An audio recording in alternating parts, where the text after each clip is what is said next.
Yep, I'm back with a semi-controversial take, mainly because this video did so well. So hopefully I can clickbait some more people in again, you know? I do actually think what I'm saying though, so take a seat and get comfy and prepare to listen to me ramble for like 14 minutes? 9 minutes? Somewhere in between there? I mean, you'll know when this video is out how long it is, so. So, first of all, Resident Evil 6. The story sucks. Yeah, I call a game underrated and then say the story sucks, but well, I don't think anyone's going to argue with me there. I just have to admit, it's terrible. It's got 4 campaigns, and while it does have some really good moments, it's too cheesy, and unlike the OG RE4, it doesn't embrace it. And mentioning RE4, we will be mentioning its remake in a little bit, so keep that in mind. So there is one thing redeeming about Resident Evil 6, which is obviously the basis of this video, otherwise I wouldn't be making it. The video game part. Resident Evil 6 has a much more action-focused combat system compared to 4 and 5. And honestly, I love it. They didn't dumb things down. They actually made things a lot more complicated than 4 and 5. The reason it's more complex is so they can speed up the gameplay without it, being broken. So let's go through the new mechanics that RE5 and 4 didn't have. 1. Knives are now separate melee weapons. Rather than sort of just being your only way of melee. You can now melee with any gun you're holding. You can now beat the shit out of enemies with your fist, making it much easier to fight in close quarters, and stun enemies with the melee, allowing you to do the quick time event attacks this trilogy is known for. 3. Have I been numbering these? I don't know. There's a stamina bar now for melee attacks, so with the weapon, or with the guns, and for quick time attacks. If it runs all the way out, you get slower and your melee becomes completely useless. This stops you from spamming melee and the quick time attack. 4. If you hit the aim button and the fire button at the same time, you do a quick shot. This stuns enemies, it uses stamina to do it, but it looks cool, so it's fine.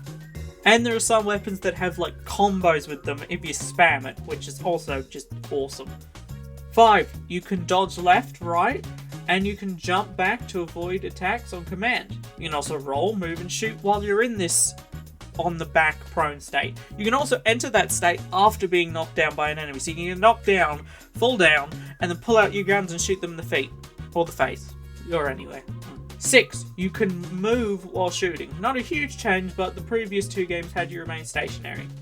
You can also sprint and slide, which yes, the slide does stun enemies and then opens them up for a quick time attack, which is also cool. 7. You can now counter enemy attacks. Yeah, you know the knife counter? I highly suspect that came from this game's counters. So there's a lot you can actually do here, and some nice weapon variety go along with it, but that doesn't really work if the enemies don't encourage you to use it all. So what are they like? We have zombies. These C-virus zombies, so they're a little smarter and will whack you, try and shoot you as best as they can, and eat exorbitant amounts of Hungry Jack's Whoppers. They're literally called Whoppers in the game. What do you want from me? I'm hungry, I haven't eaten yet. So yeah, they're pretty basic and pretty much the Ganados and Margie from the previous 2 games in how they fight. Their accuracy is worse than that of the crossbowmen, which makes up for the fact that they have assault rifles, not crossbows. So yeah, they're not like those RE5 fuckers who have great accuracy and can dodge roll around and be a pain in the ass. Speaking of which, they have a few variants. Armoured ones, for one. You have to aim for the head or an unarmoured part. Firefighter zombies with gas tanks on their backs. Angry red ones that are very much like 6's versions of the Re-Deads that can only be killed if you destroy their heart.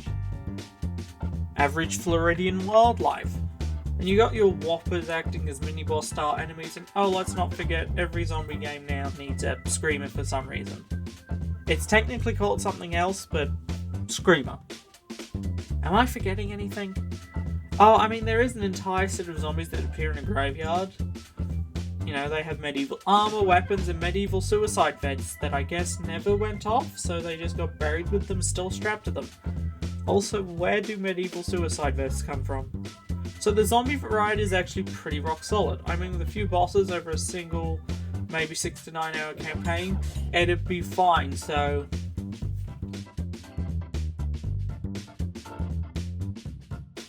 The game has 4 campaigns spread over about 21 hours. Yeah, this wouldn't work, Chief.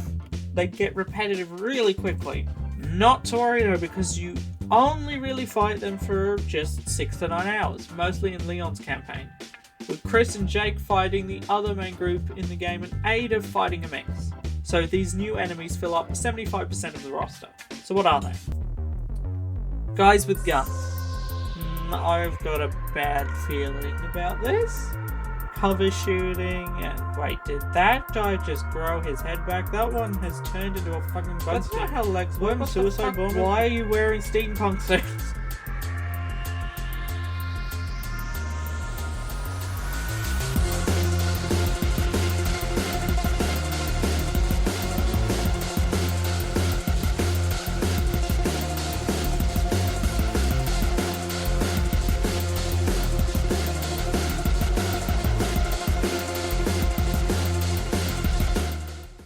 These, my friends, are the Juava. And they are one of my favourite enemies in almost any game for one single reason. Or 2. Or 3. Counting's hard. Firstly, they take consistent gunfire to kill. You can peek shoot them and they'll just regenerate. Because of this, it also makes sense that they play aggressively. Even the gun ones come close by. The only ones that don't really engage in close quarters combat are snipers, which adds up. On occasion, if you shoot one of them up enough, instead of burning like a Christmas tree, they might instead just replace their body part. By the way, depending on the mutation, this can stack, so you can progressively accidentally make the enemy stronger and stronger. These mutations also affect the others, like the grabbing arm here will pull you into their jaws. While I know some of these can show up with others, my best guess for amount of combinations on the higher end is 220. That's a lot of potential enemy types. Finally, we have when they cocoon. You want to destroy this as quickly as possible because it will be one of 4 things. Either an annoying spike-shooting lizard, an armored crabman, a swarm of bees pretending to be a person, or a bird. Just a bird. These are more or less bosses or just tougher enemies. While all of them don't show up in every level, like sometimes it's out of 2 of these, similar to RE4's Plagas, it's still dynamic as to which enemy will cocoon and mutate. So they're an eternally adapting enemy, able to pull just about anything out to counter whatever you pick out of your vast arsenal of weapons and moves. Now the other thing I want to talk about, and it's the one part of the story I like, it's Jake and Sherry's campaign. Yeah, Sherry, the girl you save in RE2, she's back and up. Older. But that's not what makes it good. I'm too asexual to fall for this use of NVIDIA physics. I'm here for my boy Jake. No, not in that way. Yes, this is the son of Albert Wesker, the superhuman who could literally teleport. Does Jake get that ability? No, but he does get a stupid amount of strength. You're chased during the campaign by a nemesis-type enemy called Ustenak. And while there is plenty of run-ins just like RE4, there are times where you just have to fight.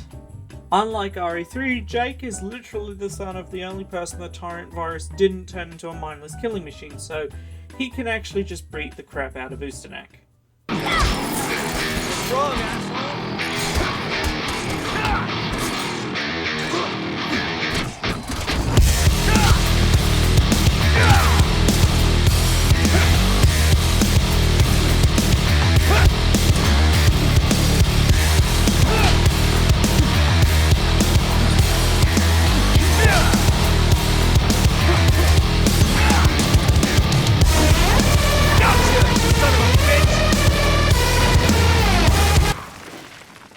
You'd think that would lower the threat, but no. Ustenak is far more unrelenting. Like to a ridiculous point. Typically Nemesis would be hit hard and then he'd regenerate and be a bit more clumsy, but he'd get back up. Ustenak doesn't do that. Mutation stuff. Instead he just gets back up again and again and again and again. You like fight him across all the 4 different campaigns like 10 times. Like the thing needs to burn in lava and then get shot in the heart to die. Until then, you were only stopping it temporarily. At least with Nemesis, enough physical damage causes it to turn into a blob. Anyway, the script ends here. Go play Resident Evil 6.